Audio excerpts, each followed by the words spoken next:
서로 축복하겠습니다. 하늘 문을 향해 기도합시다. 하나님은 당신의 중심을 보십니다. 할렐루야. 오늘은 이제 12차 특세의 39번째 시간이고요. 교회력으로 말하면 예수님께서 십자가에 달려 돌아가신 성금요일입니다. 오늘은 십자가 그 사랑이라는 제목으로 하나님의 말씀을 전하도록 하겠습니다. 오늘 우리에게 주신 말씀은 빌라도의 최후 판결 이후에 십자가를 지고 죽음의 길에 오르신 예수님에 관한 말씀입니다. 참으로 고통스러운 길입니다. 죽음을 향해 한 걸음 두 걸음 걸어가는 길 말입니다. 예수님께서 겟세마네 동산 위에서 기도하셨던 간절한 부르짖음이 생각나는 길이지요. 예수님께서도 할 수만 있다면 이 길을 피하고 싶었습니다. 하지만 하나님의 뜻은 너무나 분명했습니다. 예수님의 죽음을 통해 온 세상을, 온 인류를 구원하겠다는 그 뜻 말입니다. 하나님의 뜻에 순종하기로 마음을 먹은 예수님, 묵묵히 십자가를 향해 나아갔습니다. 마침내 그 길의 끝에 이르렀는데요. 오늘 본문 17절 18절 말씀 먼저 봉독해 볼까요? 17절 18절입니다. 그들이 예수를 맡음에 예수께서 자기의 십자가를 지시고 해골 히브리 말로 골고다이라 하는 곳에 나가시니 그들이 거기서 예수를 십자가에 못 박을새 다른 두 사람도 그와 함께 좌우편에 못 박으니 예수는 가운데 있더라. 사랑하는 새벽용사 여러분, 주님께서 드디어 십자가에 못 박히고 있습니다. 여기까지의 과정 아시잖아요. 군병들은 예수님에게 커다란 십자가를 짊어지게 했습니다. 그때 예수님의 몸은 갖은 고문으로 이미 만신창이었습니다. 머리에는 가시면류관이 깊이 박혀버렸습니다. 그 큰 가시들 사이사이로 굵고 붉은 피가 흘러내렸습니다. 그렇게 힘겹게 골고다로 올라가는 길, 더 이상 예수님께서 십자가를 지고 갈 수 없을 지경이 되자 구레네 사람 시몬이 십자가를 대신 지고 올라가기도 했습니다. 그렇게 오르신 골고다 언덕 위에서 주님이 못 박히고 있는 겁니다. 이 말씀에서 성금요일인 오늘 제가 여러분과 함께 확인하고 싶은 것이 있습니다. 그것은 말씀의 제목 그대로 주님이 주신 십자가가 다름 아닌 이 사랑의 절정이었다는 사실입니다. 이제부터 그 증거를 하나씩 찾아보겠습니다. 첫 번째로 볼 수 있는 십자가의 사랑은 이 왕의 사랑이었습니다. 본문 19절부터 22절까지의 말씀 함께 봉독해 볼까요?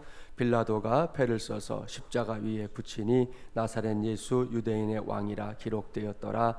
예수께서 못 박히신 곳이 성에서 가까운 고로 많은 유대인이 이 패를 읽는데 히브리와 로마와 헬라말로 기록되었더라. 유대인의 대제사장들이 빌라도에게 이르되 유대인의 왕이라 쓰지 말고 자칭 유대인의 왕이라 쓰라 하니 빌라도가 대답하되 내가 쓸 것을 썼다 하니라. 예수님을 십자가에 못 박도록 내어준 빌라도가 예수님이 못 박히신 십자가 위에 패를 써서 붙이게 했습니다. 여기서 주목해야 할 것은 빌라도가 예수님을 뭐라고 부르느냐 하는 겁니다. 그는 예수님을 유대인의 왕이라고 부르고 있습니다. 참으로 의미심장한 표현이에요. 그것도 히브리 말로, 로마 말로, 나아가선 헬라 말로까지 패에 써놓았기 때문에 그 앞을 지나가는 모든 사람들, 꼭 유대인들이 아니더라도 모든 사람들이 빌라도가 예수님을 왕이라고 부르고 있구나 하는 것을 알 수 있게 되었습니다. 이에 대해 종교 지도자들은 심기가 불편했어요. 그래서 자칭 유대인의 왕이라고 그렇게 패를 좀 고쳐서 써달라 부탁하고 있는 것이죠. 이것이 십자가 위에서 보여주고 있는 주님의 사랑이 왕의 사랑이라는 증거입니다. 왕이란 어떤 존재입니까? 백성들의 존경을 받는 만인 지상의 자리입니다. 우리나라도 왕조 시대에 모든 백성들이 왕을 정말이지 하늘처럼 떠받들었습니다. 심지어 나라님이라고까지 부르면서 온 나라가, 온 백성들이 자기들이 다 왕의 소유라는 것을 인정하며 살았던 것, 그것이 바로 왕정시대이고요. 그 대상이 왕 아니었습니까? 그런데 오늘의 본문을 보십시오. 그렇게 존귀한 왕이 십자가에 못 박혀 매달려 있습니다. 왜입니까? 십자가에 매달려 있는 왕이 우리를 사랑하기 때문입니다. 하나님 앞에서 온 인류가 지은 모든 죄를 속량하기 위해서 그곳에 그렇게 매달려 있으신 것이죠.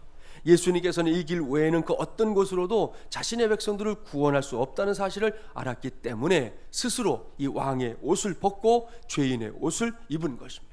그렇게 해서라도 지옥의 형벌에 처할 죄인들을 하나님의 백성으로 삼으려고 했던 것이죠. 이것이 오늘 우리가 성경에서 볼 수 있는 왕의 사랑입니다. 사랑하는 여러분, 이것이 사실이기 때문에 오늘 이 시간에 저도 또 여러분도 이 만왕의 왕으로부터, 우리의 왕으로부터 사랑의 고백을 꼭 들어야 합니다. 나 너 사랑해. 죽기까지 사랑해. 내가 죽어서 널 살릴 수 있다면, 그럴 수만 있다면 난 얼마든지 죽을 수 있어. 그만큼 나 너 사랑해. 이것이 왕의 사랑입니다.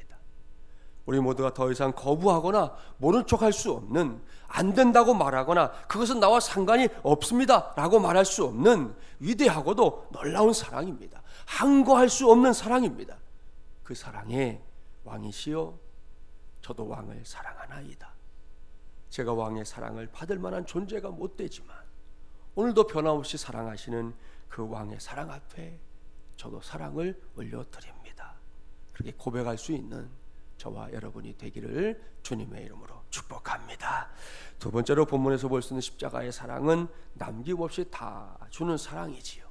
본문 23절 24절 말씀 함께 봉독해 봅니다.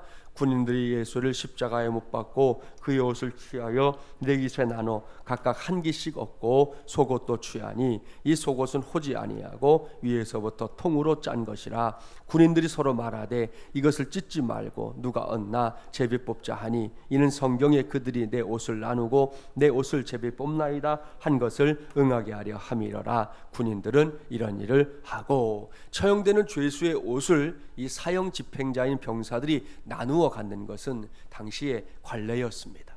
여기서 군인들이 나눠 가진 예수님의 옷을 네 깃이다 이렇게 표현하고 있는데요, 이것은 유대인들의 평상복을 가리키는 겁니다. 유대인들의 옷은 이 주머니 구실을 하는 이 허리띠와 또 머리를 덮는 천, 그리고 신는 샌들과 겉옷, 그리고 속옷으로 이렇게 구성이 되어 있어요. 이것을 네 깃으로 나누었다는 것은 속옷을 제외한 네 가지를 먼저 네 명의 군인들이 하나씩 나눠 가졌다는 의미입니다. 마지막으로 이제 벗겨진 속옷인데, 이 속옷은 예수님의 몸을 가려주었던 마지막 의복이었습니다. 그런데 군인들은 이 속옷을 찢으면 무용재물이 된다는 것을 알고는 제비뽑기를 해서 우리 중에 한 사람에게 몰아주자 그렇게 말하고 있는 것이에요. 이렇게 예수님께서 발가벗겨진 채 온 세상에 수치를 드러내고 또한 그 못 박힌 손과 발에서 피가 흘러내리는 것은 바로 그곳에서 이 군인들은 하나라도 더 자기들의 입속을 챙기려고 하고 있던 것입니다.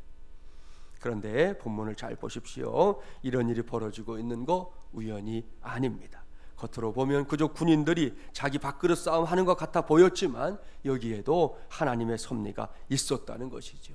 사도 요한은 이 사건이 구약에 예언된 메시아와 관련이 있다라고 말씀하고 있습니다. 그가 인용하고 있는 성경은 구약 성경 시편 22편 18절 말씀입니다.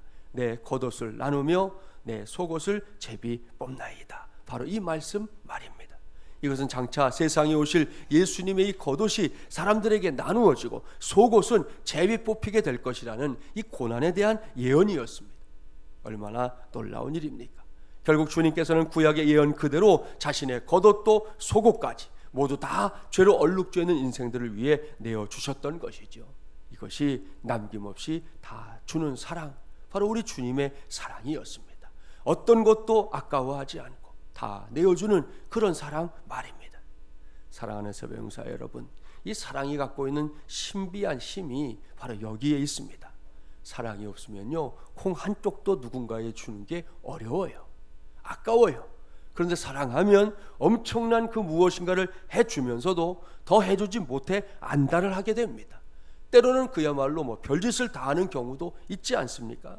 그렇습니다. 사랑하면 상대방을 위해 뭐든지 할 수 있는 이상한 힘이 생깁니다. 왜일까요? 여러 가지 이유를 말할 수 있겠지만 제 생각으로는 사랑하게 되면 상대방이 바로 내가 되기 때문인 것 같습니다. 제가 꽤 오래전에 아담이 하와에게 했던 고백, 그러니까 이는 내 뼈 중에 뼈요 살 중에 살이다 라는 말씀에 근거해서 서로 축복하게 했던 적이 있었는데요. 기억나십니까? 그 말이 뭐겠어요? 나는 너다, 너는 나다, 그거거든요. 이는 내 뼈 중에 뼈요 살 중에 살이라는 말은 너와 내가 따로가 아니라는 것이죠. 네 안에 내가 있고 내 안에 네가 있다라는 고백과 같은 것입니다. 이것이 사랑에 있어서 최고봉의 고백입니다. 나는 네가 되고 네가 내가 되는 건 말입니다. 이 고백에 따르면 결국 내가 사랑하는 사람에게 뭔가를 해주는 건 나한테 해주는 것과 같은 것이죠. 그러니 아까울 것이 무엇이겠습니까? 꽤 오래전에 읽었던 책이 한 권 생각났어요. 아마 여러분도 잘 아는 책일 텐데요. 이 쉘 실버스타인의 아낌없이 주는 나무라는 책이 있습니다. 옛날에 한 그루의 나무가 있었습니다. 그리고 그 나무에게는 귀여운 한 작은 소년이 있었습니다. 그 소년은 매일같이 그 나무에게로 왔습니다. 소년은 바람에 날리는 나뭇잎을 열심히 주워 모아 왕관을 만들어 쓰고 숲속에 왕놀이를 즐겼고요. 나뭇가지를 타고 그네를 타기도 했고 열매를 따먹기도 하고 숨바꼭질도 하고 나무 그늘 아래서 낮잠도 자고, 그렇게 나무와 소년은 사랑하며 행복하게 지냈습니다. 그러나 세월은 자꾸 흘러 소년도 나이가 들어 나무를 찾는 시간이 줄어들었기 때문에 나무는 때때로 고독하기도 했습니다. 나무는 소년과 함께 옛날처럼 놀고 싶었는데 소년은 나이가 들면서 나무와 노는 것보다 돈이 필요했고 나무는 때마다 사과 열매를 주었습니다. 소년은 열매를 따가지고 멀리 떠났지만 그래도 나무는 행복했습니다. 오랜만에 돌아온 소년과 옛날처럼 놀고 싶은 나무에게 소년은 보금자리의 필요를 요구하고 나무는 자기의 가지를 베어가라고 해서 소년은 나뭇가지를 베어갔지만 그래도 나무는 행복했습니다. 오랜 세월이 흘러 소년이 늙어 돌아왔을 때 나무는 아무것도 줄 것이 없다고 말하자 소년은 필요한 것이 쉴 곳이다, 그렇게 대답합니다. 나무가 베어진 자신의 나무 밑동에 앉으라고 하자 노인이 된 소년은 그 위에 이렇게 걸터 앉았습니다. 그러면서도 나무는 그저 행복했습니다. 이렇게 나무는 자신의 모든 것을 아낌없이 주었습니다. 그러면서도 나무는 마냥 행복해했다는 아주 아름다운 이야기입니다. 사랑하는 여러분, 여기에 우리 주님의 사랑이 있습니다. 주고 또 주고 또 주고 또 주면서도 행복해하는 십자가의 그 사랑 말입니다. 여러분, 그 사랑이 우리를 살린 겁니다. 그 사랑이 우리에게 소망이 되는 겁니다. 그 사랑이 있기에 오늘도 우리가 이렇게 복을 누리며 살고 있는 줄 믿습니다.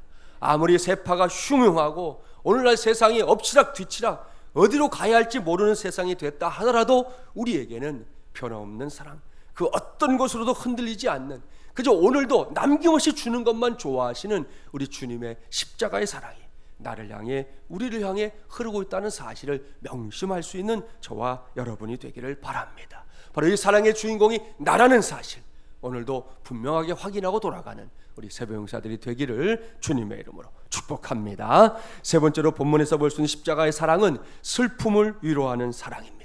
본문 25절부터 27절 말씀 함께 봉독합니다. 예수의 십자가 곁에는 그 어머니와 이모와 글로바의 아내 마리아와 막달라 마리아가 섰는지라. 예수께서 자기의 어머니와 사랑하시는 제자가 곁에 서 있는 것을 보시고 자기 어머니께 말씀하시되 여자여 보소서 아들이니이다 하시고 또 그 제자에게 이르시되 보라 내 어머니라 하신대 그때부터 그 제자가 자기 집에 모시니라. 아멘. 사도 요한은 예수님께서 십자가에 달려 죽어가던 그 현장에 여러 명의 여인들이 있었다 보고합니다. 제일 먼저 예수님을 낳은 어머니인 마리아, 그리고 이모를 비롯해서 글로바의 아내 마리아, 막달라 마리아가 예수님의 최후를 지켜보고 있었습니다. 이들 모두는 예수님과 각별한 사연을 가진 사람들이지요. 그런 여인들이 예수님의 마지막 순간을 지켜보며 발을 동동 구르고 있었습니다. 그런데 그 여인들만 예수님을 바라본 것이 아니에요. 예수님께서도 그 고통을, 이 죽음의 고통을 겪는 순간에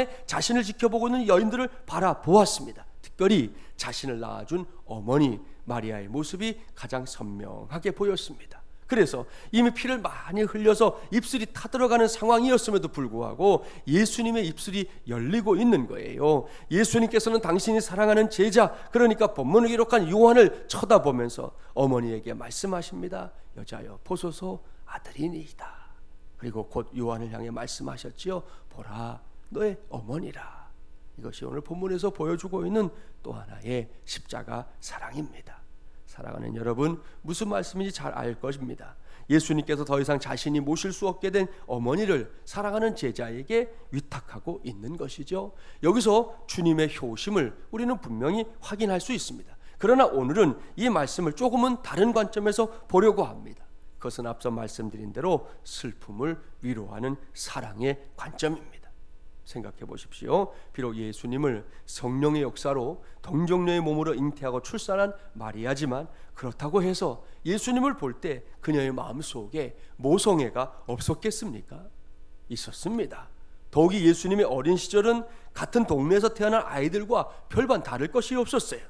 기저귀 채워가며 젖을 물려가며 예수님 키웠습니다. 여느 집 아이들과 똑같이 예수님도 바닥을 키웠고 돌 무렵에는 자리에서 일어나서 걸음마를 했을 겁니다. 그렇게 1살, 2살 먹어가며 씩씩하게 자라가는 예수님의 모습은 그 어머니인 마리아에게 자랑이요 기쁨이었을 겁니다. 그렇게 키웠던 내 자식이 지금 눈앞에서 죽어가고 있습니다. 그러니 그 슬픔이 어느 정도였겠습니까? 그 고통이 얼마나 심했겠습니까? 그래서 가톨릭에서는 2개의 십자가를 얘기하는 거예요. 예수님이 달려 계신 십자가, 그리고 이 지상에서 그 어머니 마리아가 흘렸던 눈물의 십자가, 2개의 십자가를 말할 정도로 마리아가 했던 고통은 참 큰 것이었다 말할 수밖에 없는 것이죠. 마리아의 얼굴은 고통으로 일그러졌을 겁니다. 그 모습을 예수님께서 보신 것이죠. 예수님 자신도 서서히 다가오는 죽음의 그림자 때문에 온몸이 타들어가는 고통을 느끼고 있었지만, 그럼에도 불구하고 예수님의 눈에 어머니인 마리아의 슬픔이 커다랗게 다가왔다는 겁니다. 그래서 예수님은 심에 겨웠지만, 당장 자신의 몸 하나 추스르기도 어려웠지만 무겁게 닫고 있었던 입술을 열었습니다. 슬픔에 잠겨 아무 말도 하지 못하고 망연자실한 채 우두커니 서 있는 어머니의 그 마음을 어떻게든 위로하기 위해서 말입니다. 이것이 십자가의 사랑이에요. 슬픔을 위로하는 사랑, 눈물을 씻어주는 사랑, 괴로움을 달래주는 사랑 말입니다. 사랑하는 여러분, 여러분에게 위로란 어떤 것입니까? 20세기 최고의 영성학자였던 헨리 나우에는 위로를 이렇게 정의했습니다. 위로라는 것은 외로운 사람과 함께 있음을 의미한다. 그러므로 위로는 마음을 쓰며 돌보는 일 가운데 중요한 것이다. 위로는 고통을 가져가 버리는 것을 의미하지 않는다. 그것은 함께 있으면서 당신은 혼자가 아닙니다. 내가 당신과 함께 있습니다. 우리는 함께 고통을 감당할 수 있습니다. 두려워 마세요 라는 의미의 말 한마디를 하는 것이다. 참으로 우리 모두는 위로를 주고받아야 할 나약한 존재들이다 그랬습니다. 참 의미심장한 정의입니다. 그렇습니다. 우리 모두는, 우리 중에 단 한 사람도 예외가 없이 서로 위로를 주고받아야 할 나약한 존재들입니다. 우리 중에는 위로가 필요하지 않은 사람 한 사람도 없고요, 위로를 하지 못할 사람 한 사람도 없습니다. 이러한 사실을 확실하게 깨닫고 내가 먼저 위로하며 살기를 힘쓴다면 그 사람이야말로 십자가의 사랑을 생생하게 증거하는 증인이 될 줄 믿습니다. 또한 여러분이 그렇게 위로하면 언젠가 누군가의 위로가 또 여러분에게 올 것입니다. 하나님은 우리를 그렇게 살라고 만들어 놓으신 것이고, 먼저 그러한 본을 십자가를 통해 보여주신 것입니다. 그 사랑을 우리의 삶 속에서 체험하며 사는 은혜가 꼭 우리 모두의 몫이 되기를 간절히 바랍니다. 여기까지 저는 오늘 예수님의 십자가가 사랑의 절정이다 하는 사실을 강조해서 말씀드렸습니다. 이제는 실천이 필요합니다. 이렇게 놀랍고 위대한 사랑을 받았으니 우리도 그 사랑 실천하며 살아야 하지 않겠습니까? 그렇습니다. 말만 무성한 사랑은 이제 사절입니다. 여러분도 이미 그런 경험들 하셨을 거 아니에요. 사절이라고요. 말에 그치는 것이 아니라 실천으로 증명되는 사랑의 주인공들이 됩시다. 그래서 주님의 십자가가 그 고난이 헛된 것이 되지 않게 하는, 그야말로 큰 열매가 되게 하고 세상을 살려내는 귀한 열매가 되게 하는 저와 여러분이 되기를 주님의 이름으로 간절히 축원합니다.